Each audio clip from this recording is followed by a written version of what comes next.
ಗೆದ್ದಕ್ಕಂಥವ್ರು ಸದಸ್ಯರು, ಚುನಾಯಿತ ಪ್ರತಿನಿಧಿಗಳು ಪ್ರಾಮಾಣಿಕವಾಗಿ ಜನರ ಸೇವೆಯನ್ನು ಮಾಡಬೇಕು.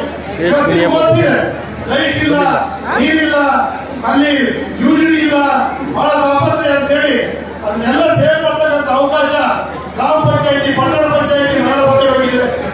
ಯಾರು ಪ್ರಾಮಾಣಿಕವಾಗಿ ಮಾಡ್ತಕ್ಕಂಥ ಒಂದು ಸಂಘ, ಒಂದು ಗ್ರಾಮ ಪಂಚಾಯತಿ ಇರಬೇಕು.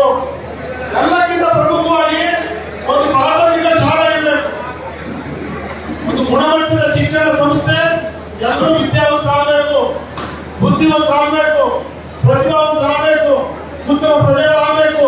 ಭಾರತ ದೇಶದ ಭವಿಷ್ಯವನ್ನು ರೂಪಿಸಬೇಕಾದ್ರೆ ಒಂದು ಶಾಲೆ, ಶಿಕ್ಷಣ ಸಂಸ್ಥೆ ಇರಬೇಕು ಅಂತೇಳಿ ಈ ಮೂರು ಸಂಸ್ಥೆಗಳು ಚೆನ್ನಾಗಿ ಕೆಲಸ ಮಾಡಿದ್ರೆ ಅದು ರಾಮರಾಜ್ಯ ಆಗುತ್ತೆ ಅಂತಕ್ಕಂಥದ್ದನ್ನ ಮಹಾತ್ಮ ಗಾಂಧೀಜಿಯವರು ಹೇಳಿದ್ದಾರೆ.